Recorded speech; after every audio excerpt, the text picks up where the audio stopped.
Hello, my name is Shirley, and I am a 31-year-old office worker.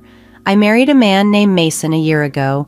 We met through a blind date, and after a year and a half of dating, he proposed. I had always dreamt of settling down, so despite feeling it was a bit rushed, I accepted his proposal. However, looking back, I realize I should have approached things more cautiously. Shortly after our wedding, Mason abruptly decided to switch jobs. Surprised, I asked him why he made such a sudden change.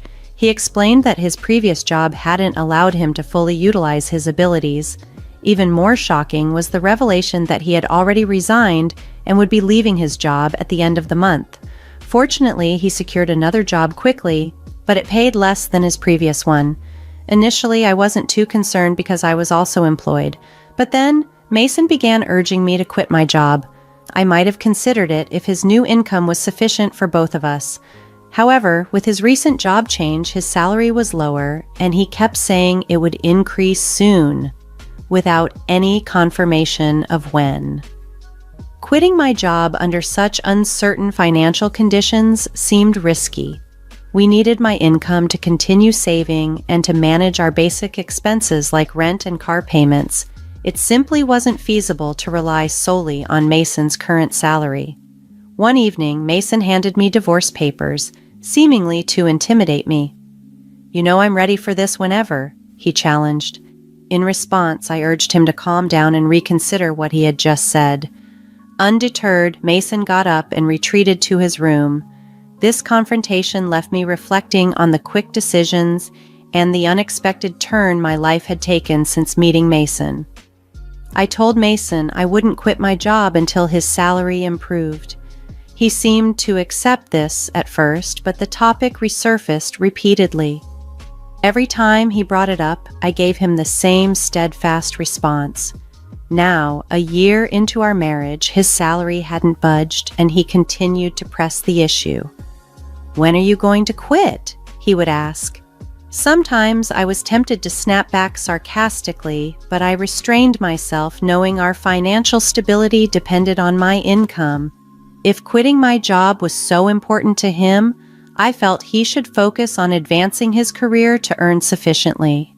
As time went on, I began to unravel why Mason was so persistent about me leaving my job.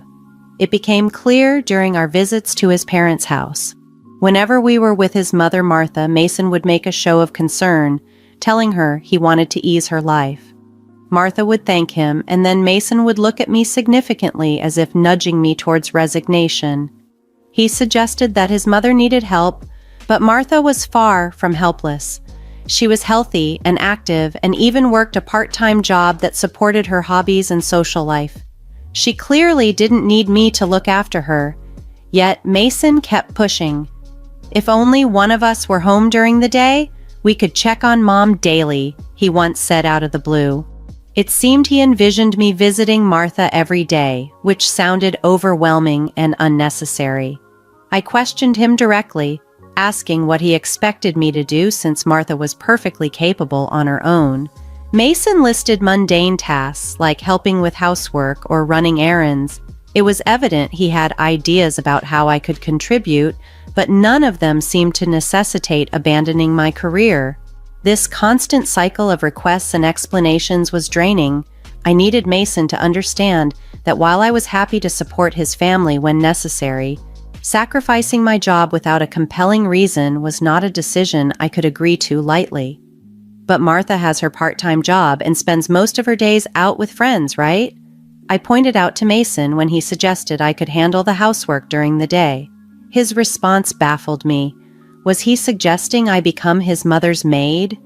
It seemed Mason was very concerned about maintaining a certain image, particularly in front of his parents. If he was so eager to take care of them, why not handle the household chores himself? Despite his insistence, I remained firm in my decision not to quit my job. I also chose not to visit my in-laws on my days off, although I made an effort to see them during major holidays like New Year's. Reflecting on our visits, I noticed a pattern. Mason often delegated tasks to me. He'd ask me to tidy up, assist his mom, or run errands. I resisted these requests, When he suggested I go to the store, I'd retort, "Don't you know this area better than I do?"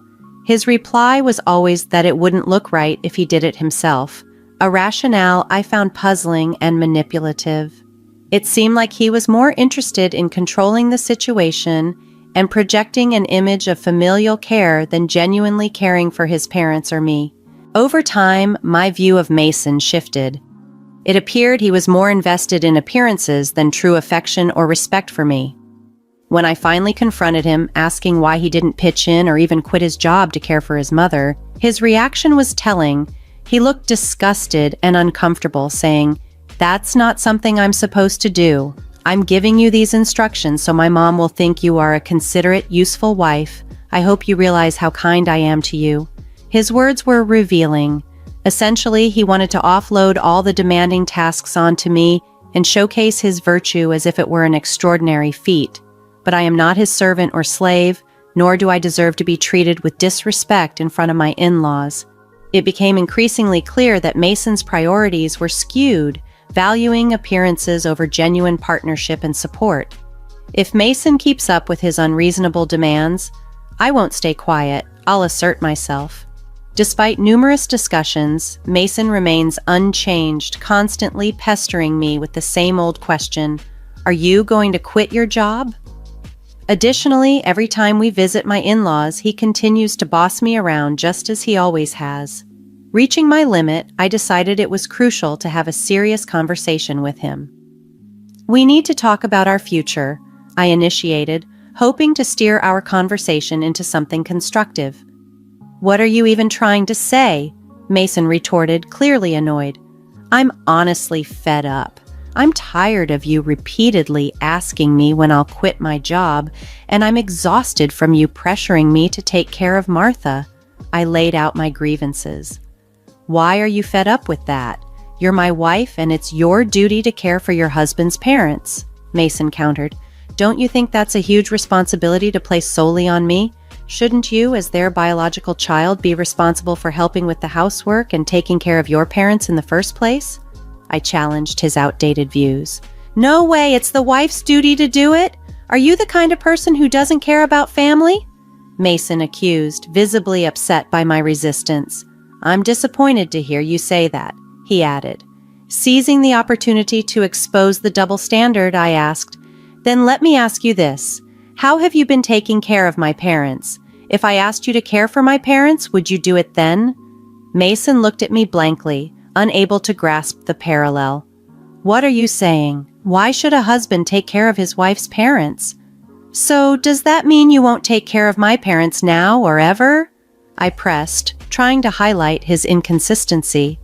"The husband's parents and wife's parents are completely different," Mason replied, missing the point. "What difference does that make anyway? I don't get it," I said, feeling frustrated.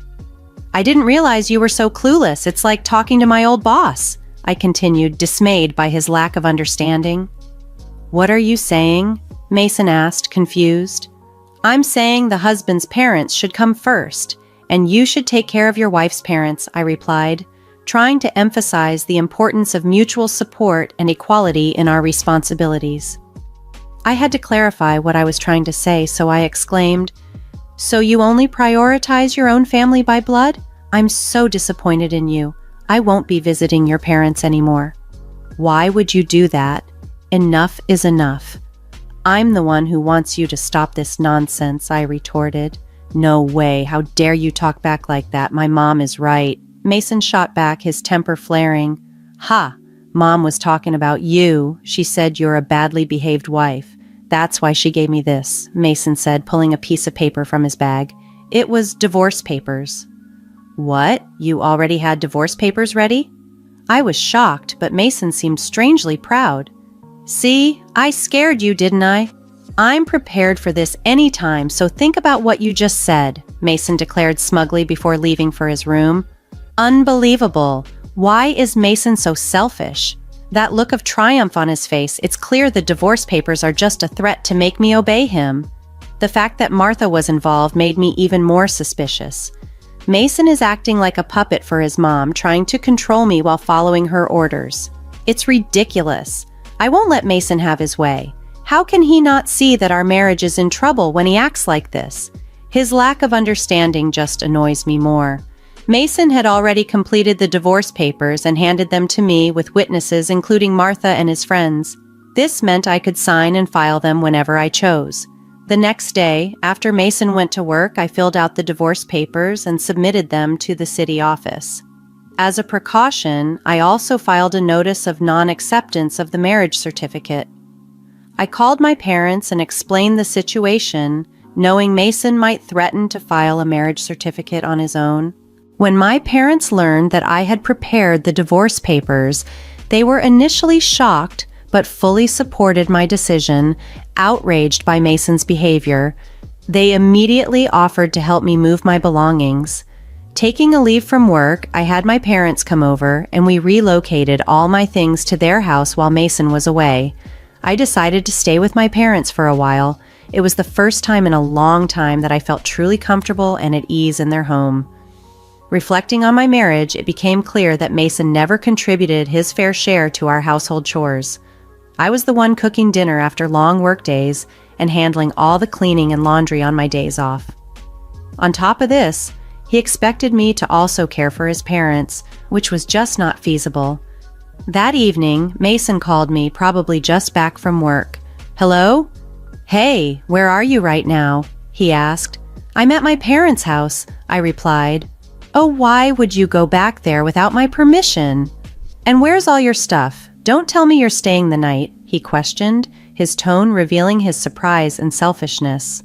I almost laughed at how oblivious he was to the seriousness of the situation, thinking I was merely staying overnight when I had taken most of my belongings with me. "I'm not coming back," I said firmly. "What are you talking about? Come back here and make me some food," he demanded. "Make it yourself," I replied, ending the call. I couldn't entertain a conversation about divorce with him if he continued to behave so dismissively.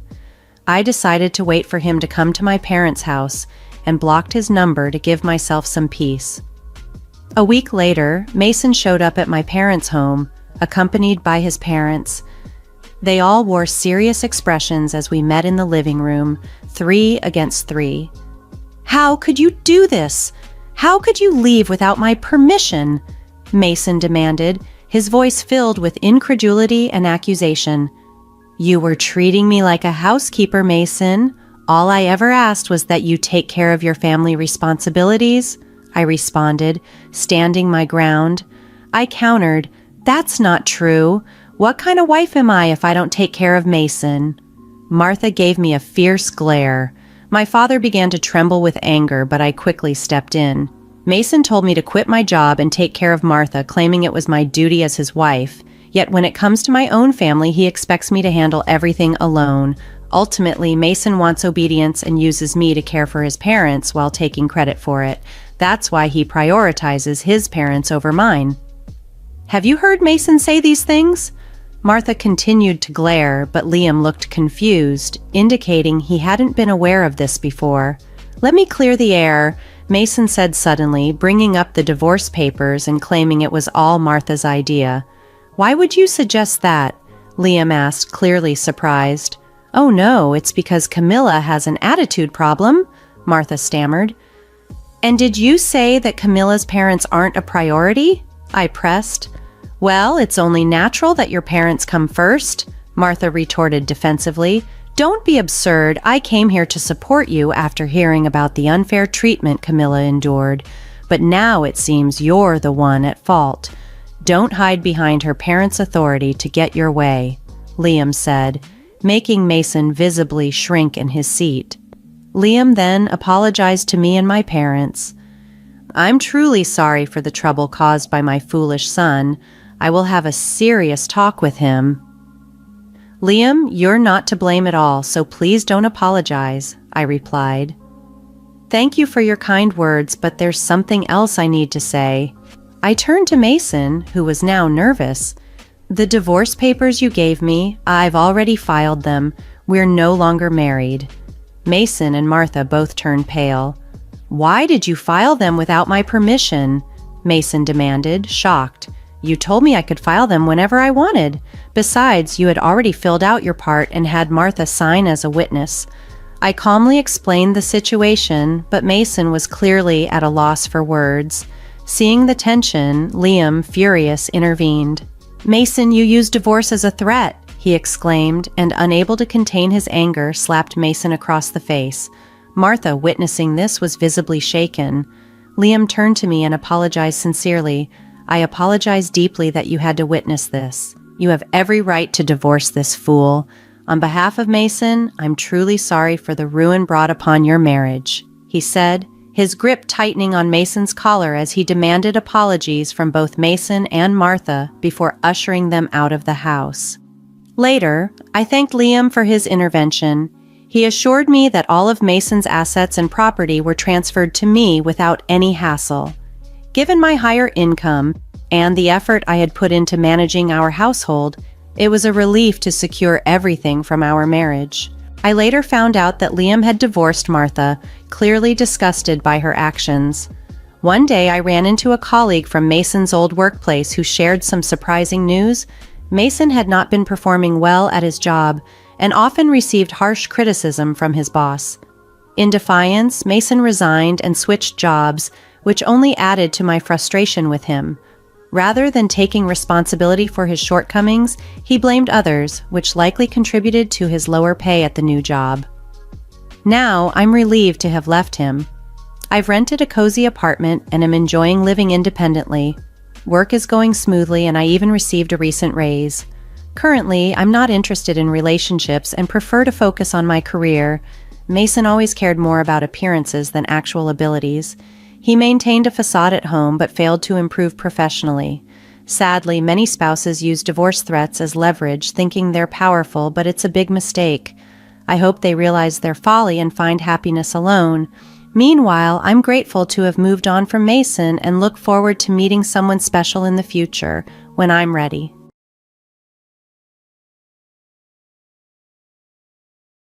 "Hey, open the damn door. Have you lost your mind?" my husband yelled. My in-laws are probably saying the same thing on the other side of this thick door, but I can't hear them. And frankly, I don't need their forgiveness. Facing the three flustered fools on the other side, I waved with a smile and said, "Enjoy the ride. Hope you find your way back without me. Good luck." My name is Nancy, a 30-year-old office worker. I'm a newlywed, married for just a year, with no kids yet. Back when I was single, my hobby was taking day trips, using the train on my days off. Friends would ask, "Don't you get lonely traveling alone?" But I found it surprisingly pleasant to move at my own pace without a fixed schedule.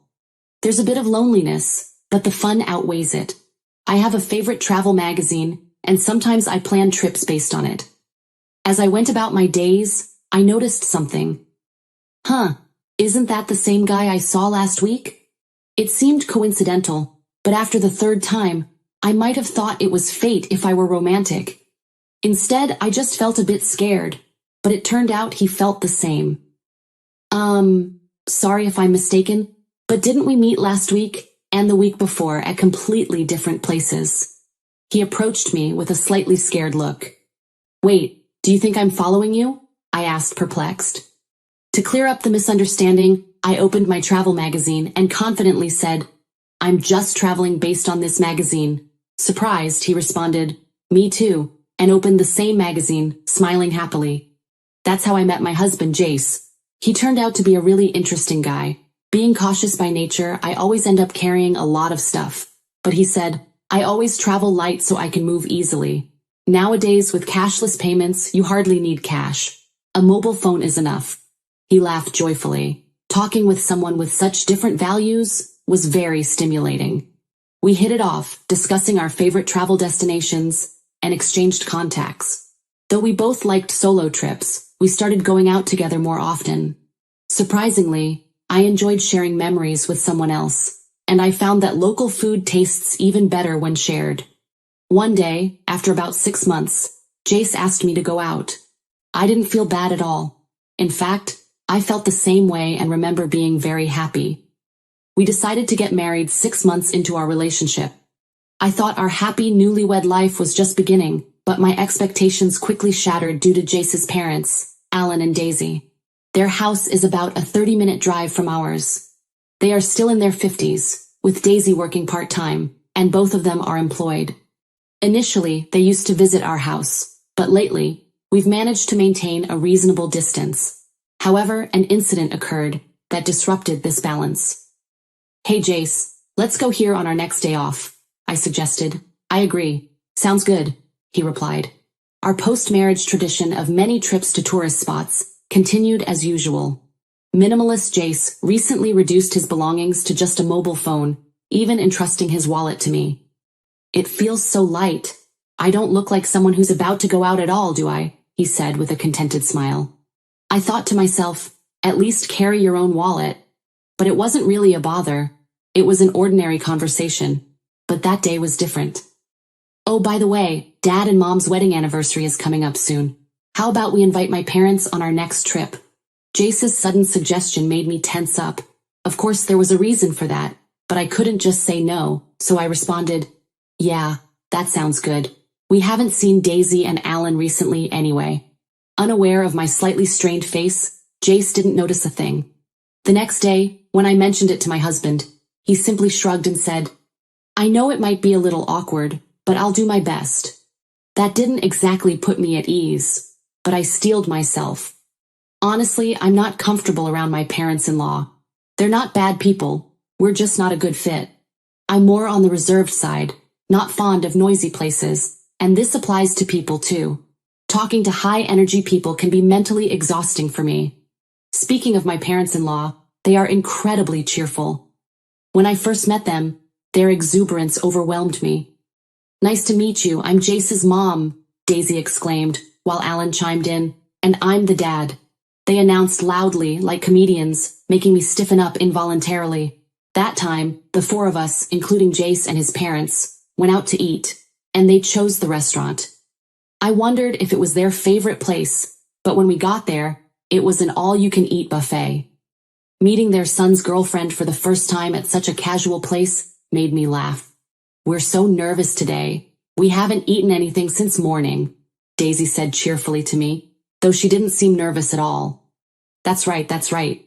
Plus we have to get our money's worth," Alan added, the true reason for skipping breakfast quickly revealed. Their loud voices attracted quiet laughter from nearby tables. Embarrassed by them and wanting to go home, I looked sideways, thinking Jace must feel the same. I was surprised to find he wasn't there. He had gone to get food. Not to be outdone, the parents-in-law also got up, piling their plates with food. Are they planning to hibernate after eating so much? Can I really become part of this family? I managed only a forced smile at their overwhelming presence. I barely ate that day, nervous as I was, feeling uncertain about the future with Jace. I was touched when they said at parting, "What a wonderful girlfriend Jace has.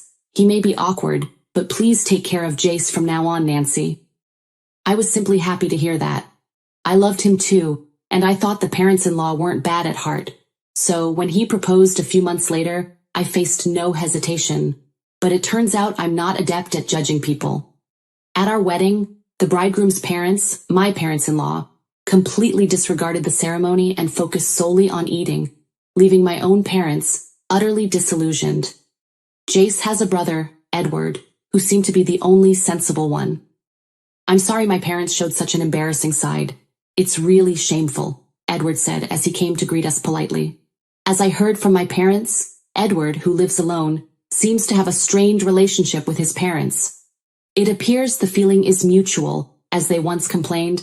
"That boy is always so noisy with his complaints. Just the other day, he bragged about buying several eggs when it was limited to one per person, and I scolded him for it," Alan said, shaking his head. Seemingly annoyed, Edward replied, "Don't you feel guilty about benefiting yourself at the expense of others?" Hearing this story, I thought to myself, isn't that a fair point? What's wrong with that? Honestly, I really thought that way until my parents-in-law came to visit our new home. They arrived empty-handed, which wasn't a problem. But then they started rummaging through our shelves, exclaiming, "Isn't this the snack they're advertising on TV? I've been wanting to try it. Oh, and this one too." They foraged through my hidden snacks like they were on a treasure hunt. Even though I bought those snacks, Jace, without any malice, said, "If you want them, take them home. That's fine, right, Nancy?" I wanted to smack him right then and there. All I could do was respond with a forced smile. I had a suspicion, but it was clear now. The parents-in-law were moochers. "I want this. I want that. Give me, give me." In the early days of our marriage, they came over every week, sensing an opportunity, and I was almost driven to neurosis. "Hey, don't you think there's something off about Daisy and Alan? They're kind of annoying," I exclaimed, my anger exploding. I ended up fighting with Jace.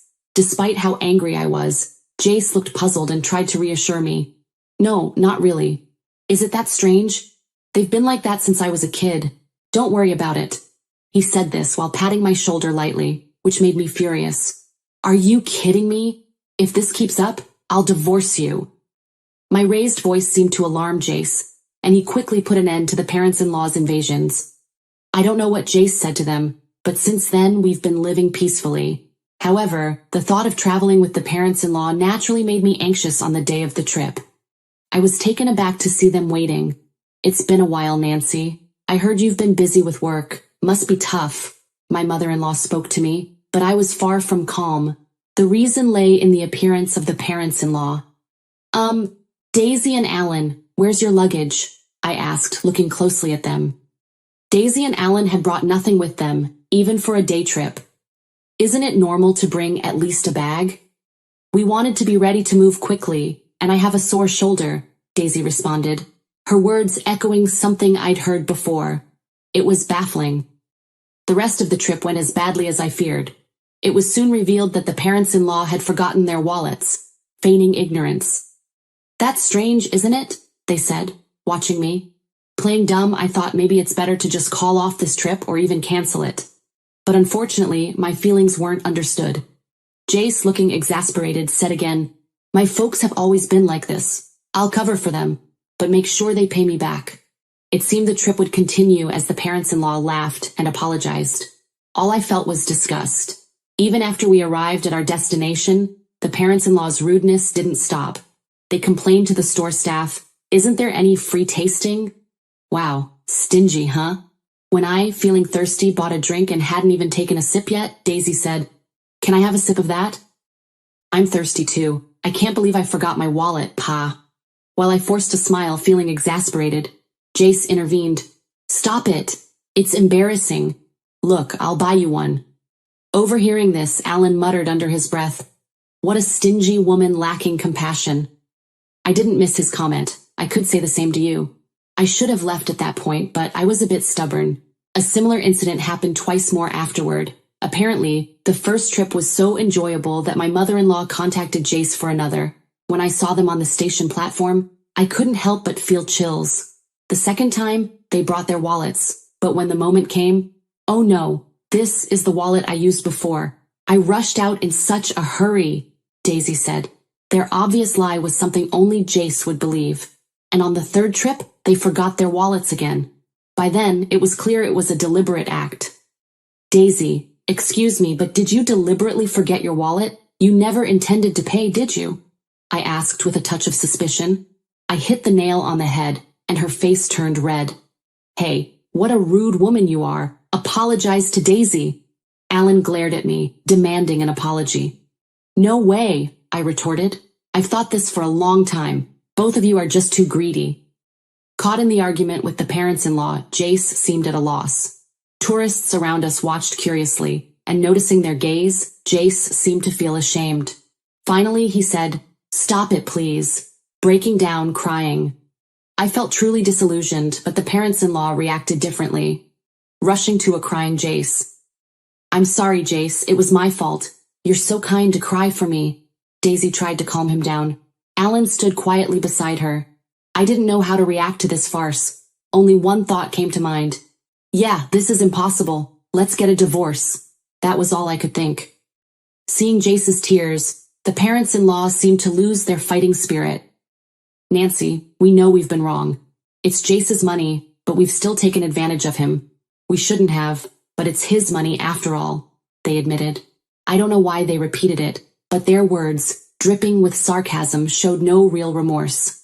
"And so, it was confirmed that they had deliberately forgotten their wallets. Daisy referred to it as Jace's money, but we both work, and his salary is only slightly higher than mine. Our actual incomes are not much different. Recently, every trip with the parents-in-law ended with, "I want to buy this too, maybe some gifts for the neighbors as well. What's that? Looks tasty. Hey Jace, buy that for me." Because of their endless demands, Jace's credit card bills were shockingly high. We've been living mostly on my salary for the past few months. At the time of marriage, I considered it family money and believed in spending within the limits of our allowance for personal desires. Don't be a burden to your partner, I thought. The thing that infuriated me the most was when cashless reliant Jace exclaimed at our travel destination, "What? Only cashier?" He called me over and pulled his wallet out of my bag. It only had a few dollars in coins. "No, I messed up. You know I don't carry cash, right?" he said without malice. It still makes me furious thinking about it. For the record, I always paid for my own things. Yet the parents-in-law probably thought I was living off Jace's money and just complaining. We split living expenses, so such accusations were nothing but unpleasant. Thinking all this, I coldly watched Jace crying and Alan consoling him. After a moment of thought, I said, "I was wrong too. Sorry for being presumptuous. You guys go ahead on the train. I'll buy some drinks and follow." I smiled calmly, and Jace and the parents-in-law happily boarded the train. Their smiles turned to panic a few minutes later when I didn't return. Jace must have felt something was off as he messaged me, "Nancy, are you coming? The train is about to leave." Right then, the heavy doors slowly closed from the platform.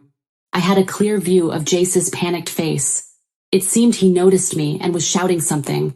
I was replying to his earlier message, "I'm divorcing you. If your parents are so important, live happily with them. Goodbye." I ignored his calls, thinking, doesn't he care about being a nuisance on the train? He sent several messages afterward, but I ignored them all. Jace's face through the door slowly turned to anger. "Hey, open this door. Are you crazy? I won't forgive you," he said, as if I needed his permission. The parents-in-law seemed to be yelling too, but of course I couldn't hear them. Smiling at the three fools, I said, "Enjoy the ride. Hope you find your way back without me. Good luck." The train quietly departed, quickly disappearing from sight. That train won't stop for a while. Walking back would be quite a challenge. After watching the train leave, I hurried home to pack my bags and left. I stayed with a friend I'd been discussing divorce with. Jace's barrage of messages continued until they suddenly stopped. His phone must have died. He often forgot to charge it before bed, and it was only at 20% this morning. Portable battery chargers are essential. That was Jace's mantra. But his crucial portable battery charger was in my bag, along with his wallet. I left all the belongings he entrusted to me at home. He must be panicking by now, but that's not my concern. While planning my next steps with my friend, my mobile phone rang. The caller was unexpected. Edward, Jace's brother. "Nancy, I'm sorry. Did something happen?" According to Edward, Jace's phone had run out of battery, and in his panic, he dropped it, shattering the screen. Unable to reach me, the desperate parents-in-law could only think of one person to call. So I got contacted, but all I got was, "Ask Nancy for the reason." He seemed unwilling to say more. I told Edward everything about Jace and the parents-in-law without holding back. As I spoke, I could hear Edward's voice growing more intense on the other end of the phone. "Nancy's making a fool of us. Put her in her place, Edward." His parents were loudly urging him to step in, confident that with his sharp tongue, he'd be able to out-argue me. After I finished explaining, Edward snapped, "What's wrong with you? Are you an idiot?" I uttered in a daze. "Excuse me?" I had heard from Daisy that when Edward is really angry, his tone becomes harsh and commanding. And because he always speaks logically, Jace and his parents can never argue back when he gets like that. I could hear them bickering in the background, but I quietly hung up the phone. Jace was not content with the divorce. But after I conveyed through a lawyer that I wanted to divorce without any further contact, he reluctantly agreed, accompanied by Edward. Later, Edward told me that the parents-in-law had always been terrible moochers, disliked by neighbors and even school associates. When Jace returned to the ex-in-law's house, He quickly became the talk of the neighborhood, and now all three hardly ever go out. Jace's colleagues, not knowing what to say about the quick divorce, were treating him like a delicate subject. "I'm glad to cut ties with them after this incident," Edward told me with a laugh. "The parents-in-law were known at the local supermarket for their outrageous behavior. This is expiring soon, so give me a discount." "It's a little damaged, so I'll take it for free." Edward expressed his long-standing embarrassment and disdain for his parents' behavior. Recently, Jace has been seen joining them, reflecting their blood connection. It turned out the parents-in-law were both gambling addicts, often skimping on food expenses, which explained their constant hunger and lack of money. When asked about the reason for my divorce, I can only say it was a difference in values. If anyone can tolerate such behavior, they must be incredibly broad-minded. It was just too much for me. I've continued working, and even started a side job as a web writer after my travel blog caught a publisher's attention. I still travel, combining it with writing assignments. Solo travel seems to suit me best. Last month, I earned a decent income from writing, so I'm planning to take a vacation to a resort somewhere far for relaxation. I'm still only 30 years old. Life is just beginning.